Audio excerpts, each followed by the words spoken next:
Bismillahirrahmanirrahim. Alhamdulillah Rabbil Alamin. Wassalatu wassalamu ala Rasulillah wa ala alihi wa sahbihi ajma'in wa ba'd. Assalamualaikum warahmatullahi wabarakatuh. Ah, mga mahal naming kapatid sa pananampalatayang Islam.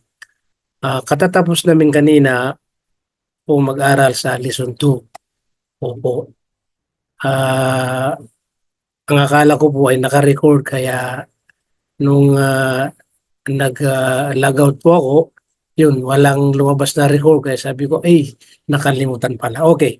Di bale po, ngayon, kahit na po maikli, ay magre-record tayo ulit para namang mayroon tayong ma-post at ma-review ng mga kapatid na hindi sila naka-atin po sa ating pag-aaral ngayon. Kahit ilang minuto po. Okay? Para po mayroon tayong ma-post para sa mga kapatid natin na makatulong sa kanila rin. Okay, lesson 2 po tayo kasi tapos yung lesson 1. Ito, pabilisan po. Lesson 1, tapos na po ang lesson 1. Ngayon, lesson 2 po tayo. Ang lesson 2 po ay tumutukoy sa tinatawag na mga Arabic alphabet pero may mga vowel. Okay.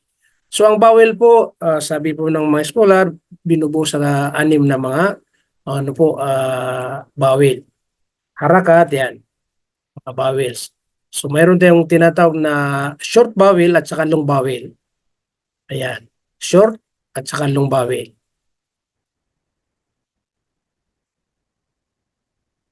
Okay. Short at saka long. Okay. Unahin natin muna yung mga short. Pag sinabi na short, pag binasa ito, mabilis. Walang long. Hindi na pinapahaba. Di ba? Ito sila. Ang pangalan niya po ay, ayan, si Patha.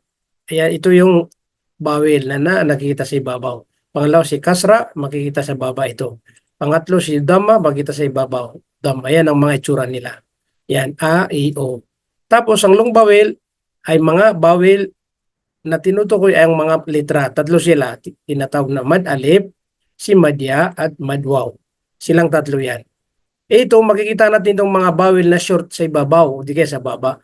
Pero ang mga long vowel, makikita natin yan kasunod sa mga letra na may may vowel. Kung halimbawa, ang makita natin ba na letra tapos may vowel na fatha, sigurado alif, mayroon din tinatawag na long vowel na alif, kaya ba. Okay, kung B, kasra, tapos may long vowel, ang makikita natin ya, ito ya. Kung halimbawa, bu, ang long vowel niya ay wow, kaya mayroon din makikita na wow, tulad ng bu. Okay, ito yung mga halimbawa. Ayan, tulad yan, pag binasa natin yan, walang short vowel, lahat short vowel, walang long vowel, kaya pag binasa, mabilis, sa, mi, no. Tapos na, sa, mi, no. Pero kapag may long vowel, ito po siya, sa, mi, no. Yan ang kaiba nila. May mga vowel na long, itong alif, ya, at saka waw. Okay, ito wala. Sa, mabilis, sa, mi, no. Ito, sa, mi, no. Yan. Okay. Next. Opo, ito may mga litra. Alif, yan. Papakita ko sa inyo. Pag binasa po natin yan, ito A, B, 2. Dahil may mga Arabic alphabet. Yan. Tatlo yan. Sa, jiho. May mga bawil. No? Patha, kasra, dhamma. Patha, kasra, dhamma. Okay, next. Yan. Khadidu, khadidu, khadidu. Basta tanda natin, fatha, kasra, dhamma. Yan ang bawil po niya. Dahil ito yung mga short bawil. Okay, at hindi tayo mahirapan dahil mayroong mga translate. Yan, ra-zi-so. Mabilis. Ra-zi-so. Ra-zi-so. Next.